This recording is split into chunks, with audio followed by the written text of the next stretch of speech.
नमस्कार दोस्तों, मेरा नाम रानू शर्मा है और मैं NIA नंबर 1 इंस्टीट्यूट की हिंदी की फैकल्टी हूँ। हम पढ़ रहे हैं हिंदी।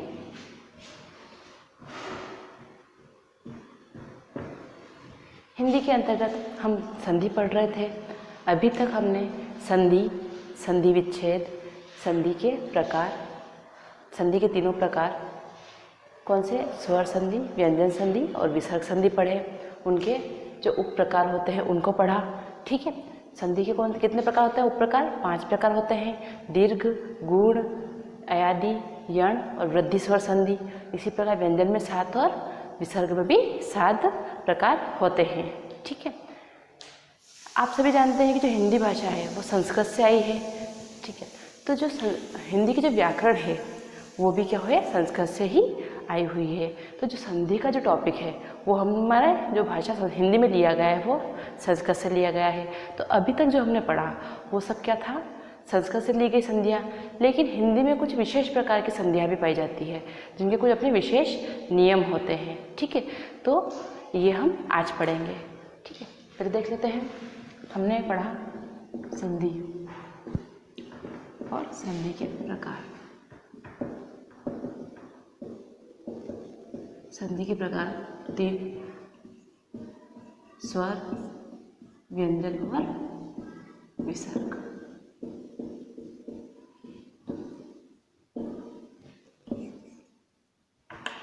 ठीक है, यहाँ पे वृद्धि, गुण, अयादि, यण और दीर्घ, ये इसके 5 प्रकार। इसके कितने 7 प्रकार होते हैं और इसके 7 प्रकार होते हैं। ठीक है, क्लियर?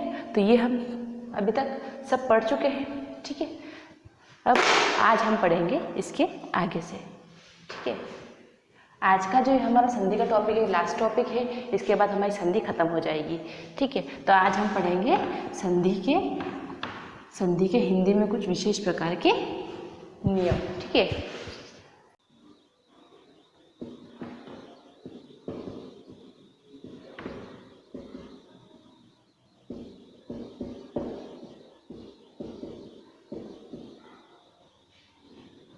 विशेष नियम।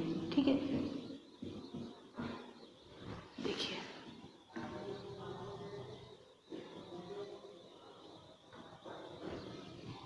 क्लियर? हिंदी में संधि के कुछ विशेष नियम। ठीक है, इन नियमों को पढ़ते हैं हम। पहला देखिए,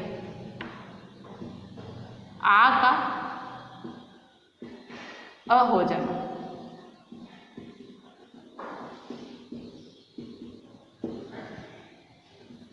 देखिए, ये पहला नियम है कि आ का अ हो जाना। आ का अ किस प्रकार होता है कि यदि हम जब किसी संधि के जो शब्द होते हैं उनका 2 अलग अलग शब्दों को मिलाकर जब हम संधि बनाते हैं या संधि शब्द बनाते हैं तो संधि पे तो वो आ होता है, लेकिन संधि शब्द में वो क्या हो जाता है, अ हो जाता है। किस प्रकार से? देखिए, जैसे मान लीजिए एग्जाम्पल लिया जाए, आमचूर, तो ये क्या हो जाएगा, अमचूर। ठीक है, क्लियर? देखिए, यहाँ पे जो था हमारा शब्द वो क्या था, आ था, और यहाँ संधि में हमारे पास क्या हुआ, अ हो गया। ठीक है, तो ये क्या नियम है, आ का अ हो जाना। ठीक है, इसके कुछ उदाहरण हम पढ़ लेते हैं। ठीक है, जैसे हाथ घन कड़ी होगा, हथ कड़ी। एक और पढ़ते हैं, राज धन वाड़ा, इसका आएगा रजवाड़ा। एक को पढ़ते हैं, लड़का धन पन, यहाँ आएगा लड़कपन। और इसी प्रकार को देखते हैं, कान धन कटा, कन कटा। ठीक है, इसको ये भी देख सकते हैं, नाक धन कटा, नक कटा।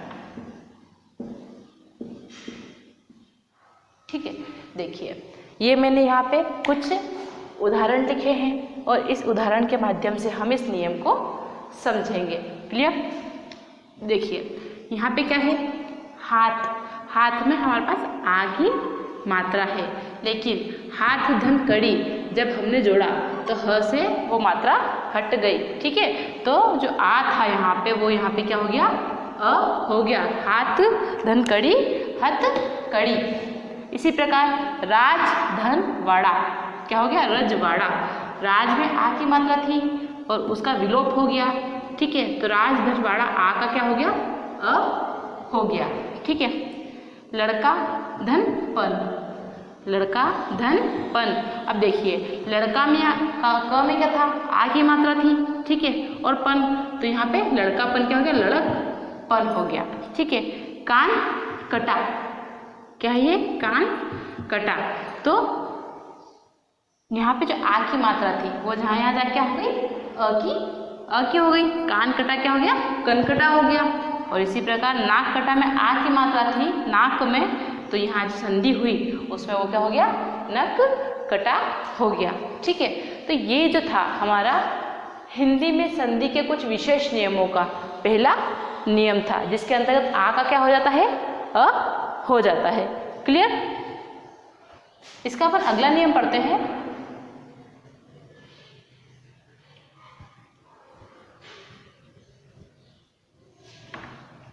इसका दूसरा नियम पढ़ते हैं। ई तथा ई का ई हो जाना। ठीक है, देखिए जिस प्रकार आ का अ हुआ उसी प्रकार इसका दूसरा नियम क्या है, ई का ई तथा ई का ई हो जाना। यानी कि जब हम संधि शब्द बनाएंगे तो वहाँ ई और ई का जो उच्चारण होगा वो ई में होगा, क्या में होगा, ई में, है ना। देखते हैं इसका उदाहरण। जैसे शक्ति धन या, शक्तियाँ। देखिए यहाँ पे क्या है, ई है। कौन सी ई है, छोटी ई है। ठीक है, और जब इसका या के साथ संधि हुई तो यहाँ पे क्या हुआ, ई हुआ। क्या हुआ, ई। शक्ति धन या, शक्ति या, ई या। ठीक है, उसके बाद देखिए देवी धन या, क्या होगा, देवियाँ। यहाँ पे क्या था, बड़ी ई थी और बड़ी ई के या के साथ संधि होकर जो शब्द बना उसमें देवियाँ आया। ठीक है, तो देवियाँ, अपन जब देवियाँ ये शब्द का उच्चारण करते हैं तो क्या आता है, ई आता है। क्या आता है, ई, देवीय। ठीक है, देवीय, है ना, तो देवियाँ। ओके, तो यही हमारा नियम है कि ई तथा ई का क्या हो जाता है, ई हो जाता है। ठीक, क्लियर? इसके कुछ और उदाहरण देखते हैं। लाठी धन या, क्या हो जाएगा, लाठी या। ठीक है, यहाँ पे देखिए बड़ी ई की मात्रा थी और या के साथ उसका मेल हुआ तो यहाँ पे लाठियाँ, ई का साउंड आता है। उसी प्रकार देखिए यहाँ पे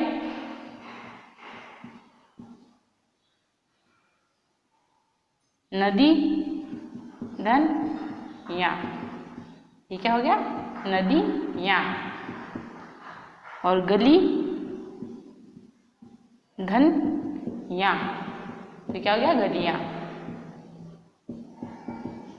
देखिए इन सब में वही नियम लग रहा है कि ई का या के साथ जब मेल हुआ तो वो ई में परिवर्तित हो गया, और यहाँ पे भी जब ई का या में परिवर्तन हुआ तो वो क्या परिवर्तित हो गया, या में परिवर्तित हो गया। ठीक है, तो ये था हमारा हिंदी में संधि के कुछ विशेष नियमों का दूसरा नियम। इसके अंतर्गत ई का क्या हो जाता है, ई हो जाता है। ई तथा ई का ई हो जाता है। ठीक है, छोटी ई और बड़ी ई मिलकर क्या बनाती है, क्या बनाती है, ई बनाती है। ठीक है, तो ये था हमारा दूसरा प्रकार। अब हम इसका तीसरा प्रकार देखते हैं। तीसरा नियम है हमारा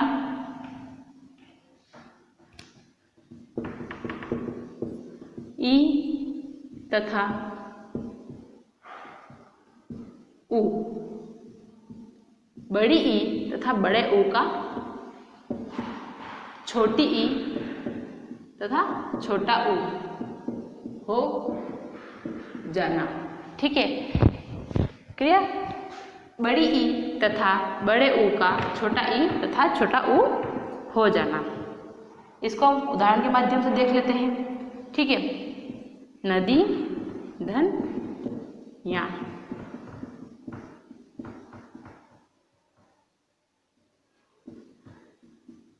नदियाँ। ठीक है, देखिए यहाँ पे क्या था, बड़ी मात्रा थी। ठीक है, लेकिन जब इसकी संधि हुई, ठीक है, जब इसकी संधि हुई तो वो काय में बदल गई, छोटी मात्रा में बदल गई, है ना। तो ई तथा ऊ का क्या हो जाता है, ई तथा ऊ हो जाता है। यहाँ देखिए बड़ी ई की मात्रा छोटी ई में बदल गई। क्लियर? एक और देखिए इसका ई तथा ऊ है ना, वधु प्लस ए, तो वधुएं। देखिए यहाँ पे जब हमने वधु लिखा तो उसमें कौन सी मात्रा लगाई थी, बड़े ऊ की, लेकिन जब हमने इसकी ए के साथ संधि करी और उसका संधि शब्द बना तो वो जो ऊ की मात्रा थी वो कौन सी हो गई, छोटे ऊ की हो गई। ठीक है, वधु धन ए वधुएं। ठीक है, क्लियर? तो ये हमारे कितने संधि के संधि के कुछ विशेष 3 नियम हो गए। ठीक है,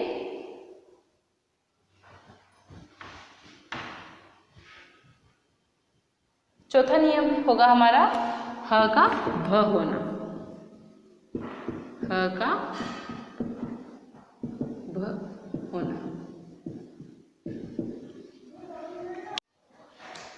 देखिए ये क्या है हमारा चौथा प्रकार, ह का भ होना।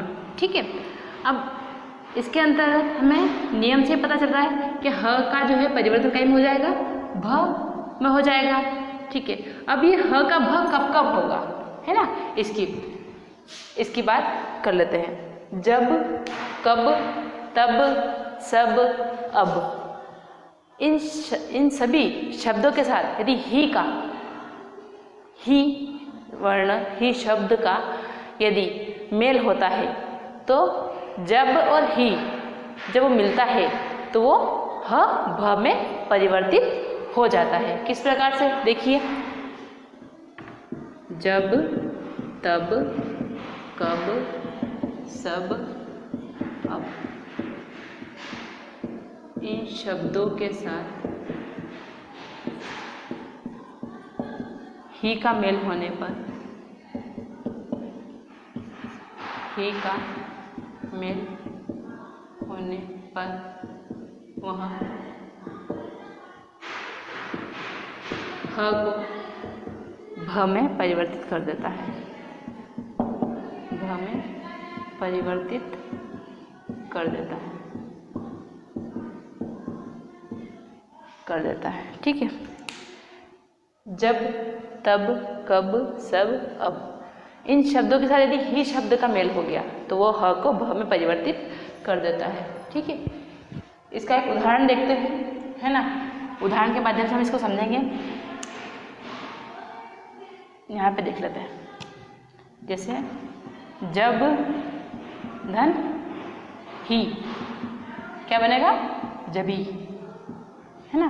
जब धन ही, ठीक है, जब के साथ हमें ही का मेल हुआ तो ब और ह मिलके क्या हो गया, ब के साथ, जब के साथ जब ही मिला, ह मिला तो वो ब में परिवर्तित हो गया। ठीक है, इसी प्रकार कब, धन ही, कभी, ठीक है। यहाँ पे देखिए कब के साथ जब ही मिला तो वो ह भ में परिवर्तित हो गया। ठीक है, इसके कुछ और उदाहरण देख लेते हैं। यहाँ देखिए, ठीक है, जब, कब, एक यहाँ देखिए, तब, धन ही, ये क्या हुआ, तभी, है ना। और सब धन ही, क्या हुआ, सभी। ठीक है, जब, कब ना, अब, धन ही इज इक्वल टू अभी। ठीक है, अब यहाँ शब्दों को देखिए। तब के साथ जब ही का, तब के साथ जब ही का मेल हुआ तो ह का भ में परिवर्तन हो गया, तब ही का क्या हो गया, तभी हो गया। उसी प्रकार सब का जब ही के साथ परिवर्तन हुआ, सब का जब ही हुआ तो ये क्या हो गया, सभी हो गया। और इसी प्रकार जब अब के साथ ही मिला तो ह का क्या हो गया, भ हो गया, और वो अभी में कन्वर्ट हो गया। ठीक है, क्लियर। तो ये था हमारा चौथा प्रकार, किसके, संधि के विशेष नियमों का चौथा प्रकार, है ना। अब हम इसका पांचवा और अंतिम प्रकार पढ़ेंगे।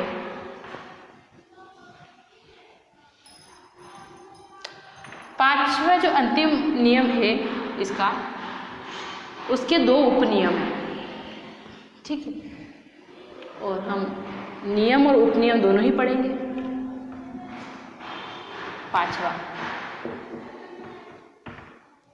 पांचवा नियम है हमारा ह का लोप होना। ठीक है, अभी तो हमने ह का भ होना पढ़ा, अब हम पढ़ेंगे ह का लोप होना। अब इसके कितने हैं, दो उपनियम है। ठीक है, कितने उपनियम है, दो उपनियम है। अब दो उपनियम को पढ़ते हैं। ह का लोप होना, कभी कभी क्या होता है, जब कुछ जो स्वर होते हैं उनकी संधि होती है तो कुछ जो वर्ण होते हैं उनका लोप हो जाता है। ठीक है, किस प्रकार से, है ना।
कभी कभी दो वर्णों के मेल होने पर किसी एक वर्ण का लोप हो जाता है। जैसे एक एग्जाम्पल दिया है। ठीक है, ही के साथ ह का लोप हो जाता है। क्लियर। इसका उदाहरण देखते हैं। इसका उदाहरण है वह धन ही होगा वही। देखिए यहाँ पे ह के साथ ही का, जैसा कि उदाहरण में बताया है कि ही के साथ ह का लोप हो जाता है, तो वह धन ही में हमारे पास क्या बच गया, ही बच गया, और ह का क्या हो गया, लोप हो गया। ठीक है, उसी प्रकार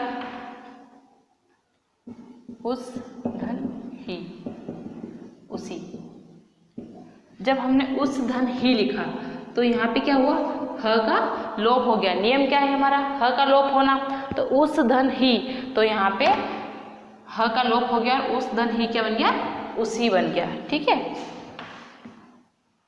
किस धन ही, किसी। ठीक है, देखिए यहाँ पे किसके साथ ही का लोप हुआ तो वो क्या हो गया, किसी। ठीक है, ही का मेल हुआ तो वो क्या बन गया, किसी, और जो ह है उसका लोप हो गया। ठीक है, इसी प्रकार देखिए यह धन ही, यही, यही है ना। तो ये जो ह है, ह का ही में मेल हुआ तो ह का लोप हो गया और बचा क्या, ही बचा। ठीक, क्लियर। तो ये था हमारा पांचवें नियम का पहला उपनियम। ठीक है, अब इसका हम दूसरा उपनियम देखते हैं।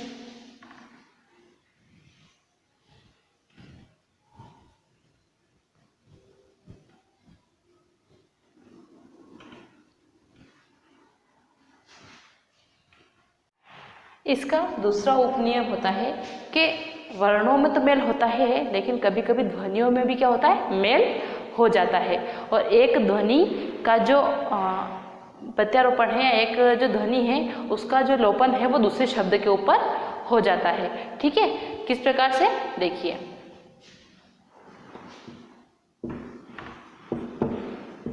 कभी कभी ध्वनियों का भी लोप हो जाता है, का भी लोप हो जाता है। ठीक है, कभी कभी ध्वनियों का भी लोप हो जाता है। जैसे आ के साथ ह का लोप होने पर आ के साथ ह का लोप होने पर जो अनुस्वार है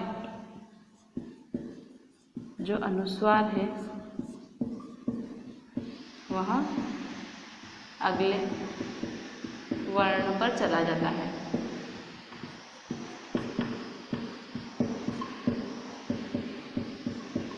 देखिए, कभी कभी ध्वनियों का लोप हो जाता है और आ के साथ जब ह का लोप होता है, आ के साथ ह का लोप होता है तो जो अनुस्वार है, ठीक है, अनुस्वार हम समझ चुके हैं किसे कहते हैं, जो अनुस्वार है वह अगले वर्ण पर या अगली ध्वनि पर चला जाता है। ठीक है, क्लियर। इसका हम एग्जाम्पल लिखते हैं, जैसे वहाँ धन ही। ठीक है, तो क्या आएगा, वहीं।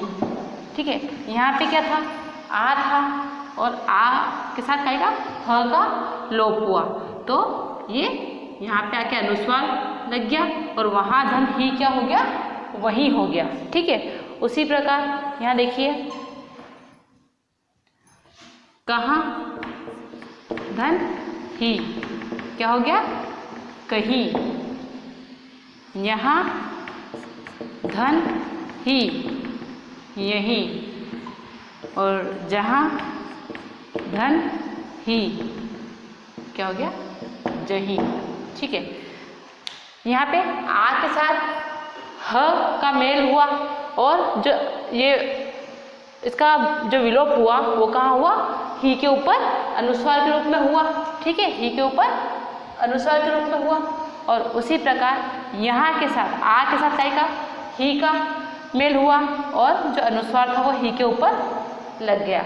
और इसी प्रकार जहाँ धन ही, जहीं। ठीक है, क्लियर। तो ये थी हमारे हिंदी में संधि के कुछ विशेष नियम। ठीक है, तो यहाँ हमारी संधि होती है पूरी। ठीक है, आज के लिए बस इतना ही। अगले वीडियो में हम पढ़ेंगे उपसर्ग और प्रत्यय के बारे में। ठीक है, उपसर्ग क्या होते हैं, प्रत्यय क्या होते हैं, वो हम पढ़ेंगे। अगर आपको आज का वीडियो पसंद आया हो तो लाइक करें, शेयर करें, कमेंट करें और सब्सक्राइब करना ना भूलें। धन्यवाद।